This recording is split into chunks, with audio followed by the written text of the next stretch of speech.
What's up, Dragon Ballers, and welcome to episode 1 of Thoughts with Fashbinder. I'm here with David. How are you doing, my friend? I'm doing good. Looking forward to getting some lunch after here, but oh yeah, we got a lot of good stuff to talk about today. So today is new rulebook day, and there's a lot to go through. So we're just gonna get into it, really. So first topic of discussion: Gogeta 8 drop. Explain to people how this interacts, because there's a lot up in the air about people saying, oh well, if it's not in battle then it can be affected by extra cards, or because of the rulings. The rules have changed today. Can you clarify, is Gogeta pretty much invincible or not? So he pretty much is. So I will say that there still needs to be one addition to the new rulebook to clarify this further. However, I'll provide the reasoning as to why the Gamma ruling, which was kind of the first example of this, at least that's popular. Yeah, it's a lot of people's argument in this discussion. So a lot of people like to reference the rule in the rulebook where it talks about, and forgive me, I haven't had time to memorize all the new rulings yet in the rulebook. Come on, David. There's a table of contents now. So yeah, no, it looks much more well presented and everything. I have a little scan myself. And the flow of information is more sensible. It's good. It's brilliant.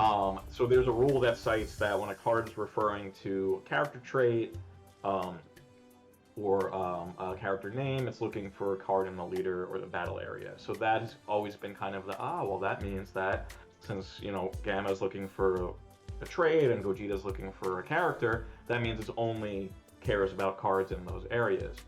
So the reason why this is not the case is because it's affirmative versus negative.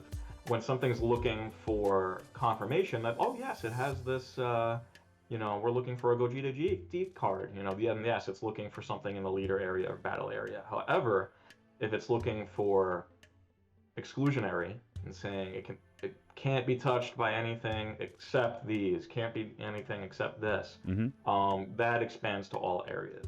So I'm sure there will be some wording that is far more eloquent than what I just said. But yes, to put it bluntly, Gamma can't use cards outside of their trait to ramp, and Gogeta cannot be affected by literally any card in the game that doesn't have Gogeta GT's. So that would include, just for clarity's sake, SS4 Broly. Correct. You won't be able to. You won't be able to resolve SS4 Broly onto it. So there you go, guys. However, cards like Dirty Burst will still work. Yeah, if they affect the player, 100%. Yeah. Anything that affects the player will still work for sure. So yeah, there's your clarity, guys. No Broly SCR for those who wanted to cheese that out. But yeah, no, I mean that's great to know. And yeah, everyone's just gotta be ready. Get those dirty vests in your deck. The card is super strong. Just try to win on 3, I guess. Insane, insanely strong. Okay, so at least it doesn't have Victory Strike. Yeah, at least it may as well have, but at least it doesn't just say Victory Strike.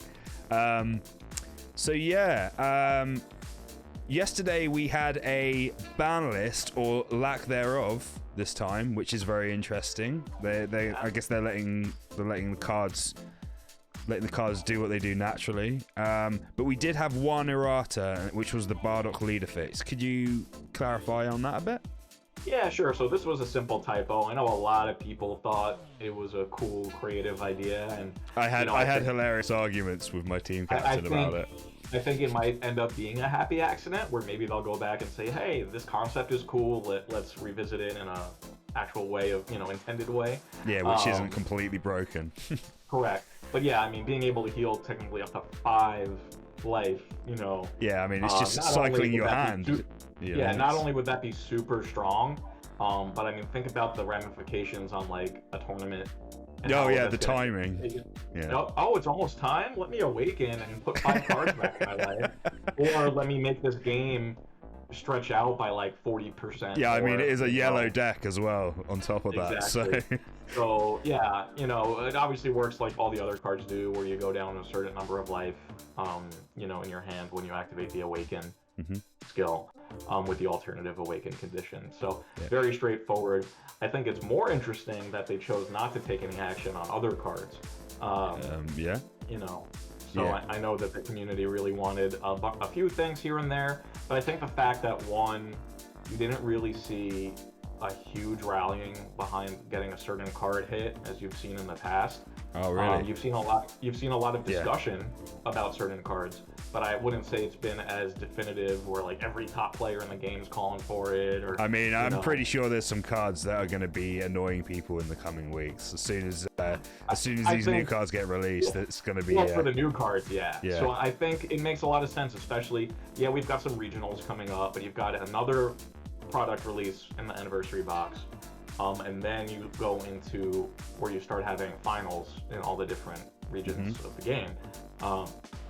So I'm pretty sure they're committed to reviewing how the next few weeks go, and then maybe either leveraging the anniversary box or the prior to Zenkai 2 time frame to announce some changes.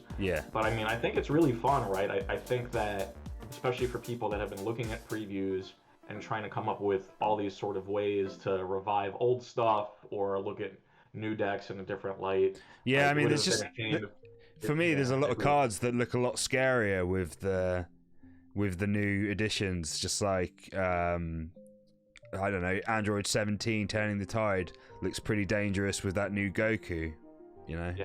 If you ramp with the 6-drop Vegeta on turn 4, you can, you know, I mean, you could even even play Tragedy Overground.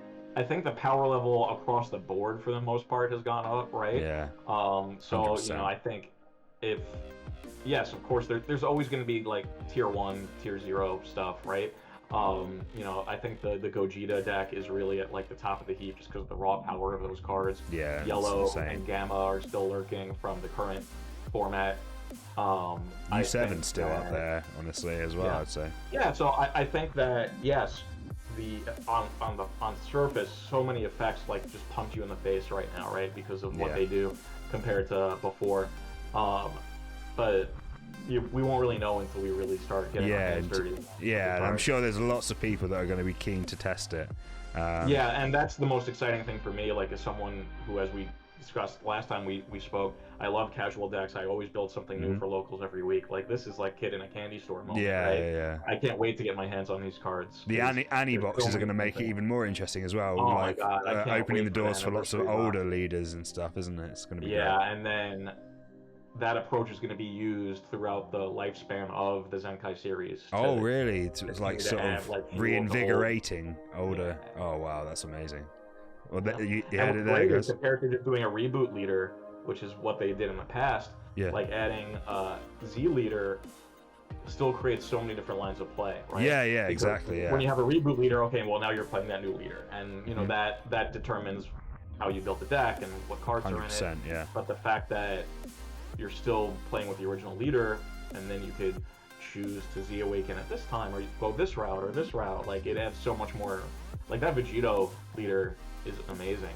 Everyone's excited about the Vegito for sure.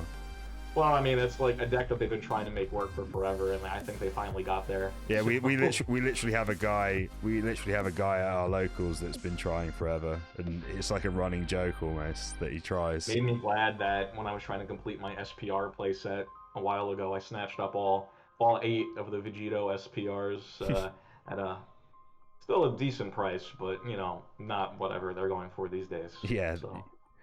But no, I imagine a lot of cards are going to suddenly become valuable with all this new stuff coming in. So it's going to be interesting to see how the market shifts in the secondary market. I've seen a lot of people snapping up Hirudegarn stuff after the World Champ card got revealed. Oh yeah, what a card that is as well! Amazing card. Such a. I love the way they commemorated Andrew's win as well on the bottom in text and stuff. It was I wish they had room to put the year. But they literally said they ran out of space. They ran out of space. You know, because obviously there's going to be more world champions. So if they're going to do it again, it's going to. I'm sure. I mean, it's just nice that he cemented his legacy within the game like that. It's pretty awesome. It's really cool. Yeah. So, moving on because we running out of time here. So we got a Z Energy give us like some frequently asked questions and must knows. Sure. So let's start with like the basics before the rule book today. So Z energy has a color. When a card is in your Z energy, it retains its printed color, whatever it is. However, the Z energy cost of playing Z battle cards or awakening into a Z leader does not have a color cost. So despite the fact that the way the templates look, where the little icon for the Z energy kind of matches the template colors. So like, for example, the red green Broly that was revealed, people were always like, oh, do you need to have red green Z energy in order to play this? No, you can use any Z energy you want in your Z energy So it's essentially colorless once it hits the Z energy. The cost is colorless. Oh, the cost is colorless. But it retains the its card color. still retains its color. We might see an effect in a future set that says something like, take a green card from your Z energy and. Yeah, I mean they already have on the Gogeta. You have to have the Vegeta and it's irrelevant to color, but the awakening effects. So it's something that's obviously going to be toyed with, I imagine. Yeah, so I agree. Like the template, maybe they could have done a better job, like using. Yeah, it's not very clear. Yeah. Color lines. But yeah, they're 100%. Well, you don't have to worry what color it is to pay the Z cost, unless again they could make a card that says, place 4 red Z energy in the drop to play this card or something. But right, if you're just paying the cost as printed, unless it specifies otherwise, it's okay. Let's see what else. Z battle cards. I'll just cite this real quick in kind of relation to that. When a Z battle card leaves play or fails to enter play, that's really important to call out as well. It's removed from the game. Okay. So, when you go to play a Z battle card, because remember, you're not, at least as of right now, using a skill to play. You're just playing it by paying the costs from your Z deck. So there's only one counter window. So, if they go, hey, I'm going to play the Z battle card, and you God Sealing it, for example. Sorry, is my dog barking too loud for you? No, I can't even hear it. It's fine. All right. Then you God Sealing it, it's going to get removed from the game. Yeah. So it actually adds significant power level to like all those blue cards that I know a lot of people used to hate because they just like return cards to your hand or something like that. Yeah. But now that you're removing the Z battle card from the game, unless it has deflect, is going to be really good. And as we've seen, a lot of the Z battle cards in this set do have deflect because I'm sure they want it to be an enjoyable experience for players as they're using. Yeah, they want them to be sort of bullets in a chamber. But I'm sure that going forward they won't all have deflect on them. But, yeah, of course. Maybe they'll be more powerful. I mean, giving cards deflect, I guess, kind of limits how powerful they can make them as well. Because if you take away the protection, I think they're doing a better job understanding that. Like even like Gogeta 8, notwithstanding, if you look at a lot of the big bomb cards that are like big offensive threats. If you notice, they're vulnerable on the crackback. So even if they're very protected on the turn that they're played, when it goes back to your opponent's turn. Yeah, they're normally susceptible to... They're vulnerable, they don't have barrier, they don't have this. I mean, the Realm of the Gods extra cards really, they seem to kind of facilitate helping killing stuff because a lot of stuff's cheated out. So that seems, I feel like those cards are very important for the balance of the, because like you say, on the crackback next turn, I think at least green and blue both remove. I think red does a minus 30k as well, so it's pretty decent. And then for the Z energy, again, one other thing I want to call out, and look, I've asked Bandai for clarification. It's subject to change, but there was an entry in the new rulebook that says the Z energy is placed in active mode in there. I do not believe, and again, this is subject to change, that it's going to allow, like, for resting for, like, robotic riposte skill. Okay. Or where you'll be able to like rest your Z energy. I believe what they're referring to in the rulebook is just to tell you the physical orientation. Yeah, so that it's a landscape. Yeah, portrait. If you notice, they used that same terminology to explain how to do like the field cards with the sideways orientation. Yes. Which actually came up with a guy at my locals recently. I was I wasn't sure myself, and I said, "Do you know the legal way to stand that card?" And he's like, "No, I don't. I'll have to look it up." It was for the Broly set 1 Broly. Yep, side. exactly. Yeah. That his card, and then there's the King Vegeta one as well. Mhm. I think that so I've asked for clarification, but of course it's already the weekend over there. Yeah. So they we'll hear they from take them. their time off seriously in Japan. Of course they do, as everyone should. Yeah. Of course. You know, and being that there's no events that use these new cards yet, obviously the urgency is very low relative to like, oh, set drops on Friday. Oh crap, help! And they're always very responsive when I do reach out to them and there's like an event on the line. Yeah. I basically have like a bat phone. With Commissioner Gordon there, I can pick it up and get them on the line. Nice. But so we'll hear hopefully on Monday to confirm that. But my opinion is that it's going to say no, you can't actually rest it to pay for things or anything like that. Okay. But that's I good know that's popped up a few times on my feed already today. One thing people were wanting a bit of clarity on was the launch SR. So she, when comboed, is meant to be sent to warp after combo. Can she instead be sent to Z energy and then recycled back into the drop to be played again? Yes. Okay. Yes, you can do that. So Launch is great, and I made a very snarky comment on someone's thread about the new Launch TP that they previewed today. Launch can like put your almost entire deck in Z energy, it seems like. But what are you doing with that Z energy right now? Yeah, no, I mean, of course. There's like one battle card she could play. It still costs regular energy too. Yeah.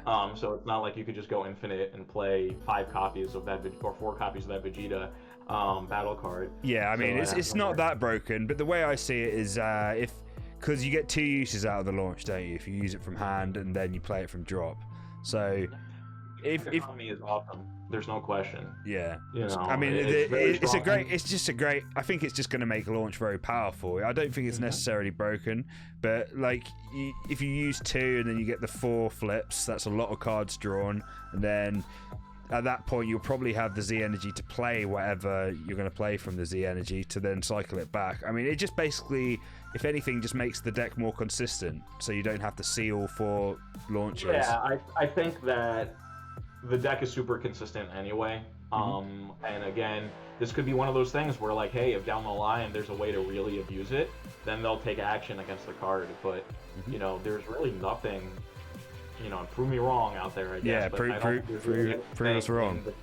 In the card pool right now that screams like, this can't happen. You know, I think in our minds as players, we think like, I can gain like 10 energy, and we think that's so broken, but it's, you know, it's so restricted on what you can do with it. And don't forget, it's also taking those cards out of play, right? Once it's in your Z energy, unless you can spend your Z energy, it's kind of trapped. Yeah. So, you know, I've seen a lot of people talk about that stuff. Well, then I hope you aren't relying on a sparking effect or, you know. Yeah, exactly. Like or overwhelm. There's a couple of little tricky things out there that I've seen people bring up with Z energy that ends up not working the way that they thought it would. So it's cool. Interesting. Okay. So finally, I mean, this is quite a big one, but we can do some quick fire sort of bullet points on this one. The new rulebook came out today. What are the let's put it down. What are the fundamental 5 most important changes that you would say now? Because otherwise we'll be here forever. 5. All right, that's a big one. Go through and look at the terminology and the fixed terms. They've done a good job condensing some terminology on the cards to save text space. Yep. So I believe there's a section literally called fixed terms. I would make sure everyone checks that out. Okay. 2, all the ruling numbers have changed. So if you're one of those folks that likes to reference the actual rule number, it's all been revised. It's all been revised, and it's in a much more sensible way now. There's a table of contents. The flow of information is much more sensible than it was before. You know, before we were learning about like how to activate skills, before we were learning about how to set up the game, and you know, it was not super sensible. There's also pictures in there now, so if you're trying to help people learn, you got reference like, especially points. if you're doing like Zenkai demos at your store to get the promos, or you know, just teaching someone new how to play the game. Leverage the pictures, they're very good. Fantastic. And then there's one rule that I want to call out from the new rulebook that is a new section. Okay. It's causing a lot of confusion online. And I agree, the wording is not great. Again, forgive me, I don't remember the exact rule number, but you'll know it when I say what it is. The one that says autos are keyword skills.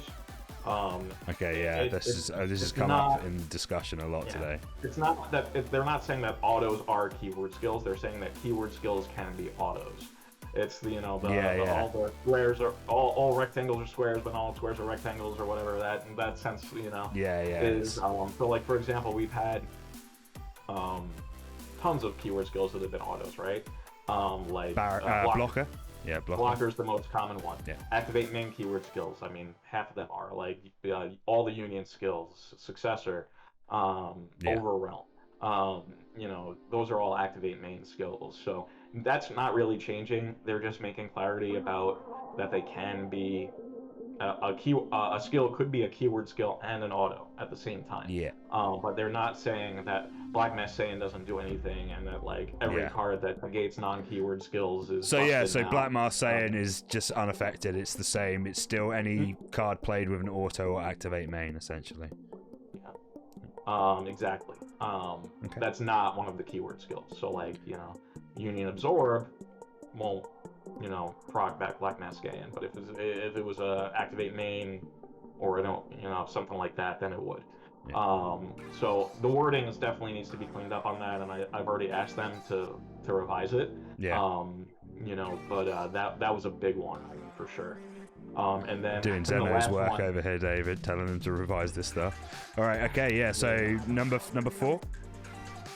I'll say that the sparking keyword, and this is not really new information, but it's something I don't want people to freak out about. There's an error in the sparking keyword where it references battle cards in play instead of cards in drop. Oh, okay, yeah. So you don't need to have 5 battle cards in play to do sparking 5, I promise. That will be revised imminently, I guess. Next chance they get. All right, that will be good there. And the final thing for the rulebook, we'll delve into the rulebook and next time we speak, but time is of the essence, so. Yeah, absolutely. If I had to pick one last thing from the new rulebook, I would say let's make it a placeholder for when they add those clarifying bullet points for the Gogeta 8 ruling and the Gamma ruling. Because that will be added to the rulebook, I promise. And that'll help a lot of the confusion. So as well. So it's basically just going to be like a, I guess an extra sentence on the end of the ruling to make it so. Either that, or it'll be like one of those sub rulings where they do like the -1, -2, But yeah, it'll be tacked on to that referencing cards in the leader area, battle area ruling. All right. So there you go, guys. I hope you've got a bit more clarity on the new rulebook today and some things that will be changed imminently. We're all human, and it's a big rulebook, so it's not a surprise there's a few things slip through the cracks. 25,000 words. Only 25,000. Light reading, really. But yeah, so finally, just before we go, we had the new God Rare revealed today. What do you think of the Bardock Goku God Rare? Spoiler if you haven't seen it already. Yeah, right. I think it looks awesome, and supposedly they're going to be posting some high-res video later today. Cool. I heard about that. Not sure what time that's going to drop. Yeah, we'll see if we can race and put our video out before that comes out. So this is relevant. I mean, my thought is, I know a few people are like bummed that it wasn't the Goku or the Vegeta. Yeah. I mean, everyone wanted one of them to be one of them, right? But the way I look at it, if I'm a collector, if I'm a store, if I'm Bandai, is now there's really 3 Ultra Chase cards in the set. Oh, right? Yeah, I mean, that's very true. Everyone wanted the Goku and the Vegeta already. Yeah. That wasn't going to change how desirable and strong those cards were. That's true. And while the Bardock SCR in its regular form was still good, but it was definitely the least desirable of the 3. Yeah, I mean, it's a nice. I think it's a nice generic sort of Saiyan card because you can play it in any color as long as your lead is Saiyan. So, but yeah, no, I mean the card looks amazing as well, guys. If you haven't seen it, it's really great. What I think is really cool about it, and I hope the high-res video captures it. If you guys notice, his little energy ball there that he puts up, in his hand. It's the naked foiling. They went down to the raw foiling of the card. Oh wow! For it. It's the first card we've ever had with that, you know. So if you want to get a really good look at the foil pattern of the new set, it's not shatter foil like everybody keeps saying. Yeah. You know, if you could look at the energy ball on Bardock, and that's the raw foil of the card. So Yeah, oh, that sounds great. I can't wait to see the high res and hopefully pull it in a box, guys. Yeah, that would be great. The new set will be coming out in about 2 weeks, guys. I think pre-release is the 10th, I think. The 9th. September 9th. Yeah, Friday 9th, and then over that kind of weekend, depending on your local game store. And then the launch is the 16th, and we have at least one regional here in the States that weekend, launch weekend, where the set will be legal. That's the PPG Regional Collecticon, Kansas City. So that'll be really good. So we have a few tournaments. We have a few tournaments in Europe. I think we have Zenkai Showdown, which is an unofficial tournament that's sponsored by Card Market, so that should be a good one. On the same day, I think we actually have a regional in Spain and an online regional, guys, that was postponed. It was meant to be tomorrow, but it's going to be next week. So if you're playing in Europe and you want to play online regionals, just get in touch with us at Deck Planet and we'll point you in the right direction to make sure we get people signed up, guys. So yeah, and I'm sure that will be with the new Zenkai set as it's after the release. So I'm guessing that it will be changed to accommodate that. So all right, so yeah, thank you, David. This has been the first episode of Thoughts with Fashbinder. It's been great, and yeah, I look forward to doing some more with you. And yeah, go easy on the questions, guys. His inbox is exploding. So all right, so have a good weekend, David, and yeah, speak to you soon.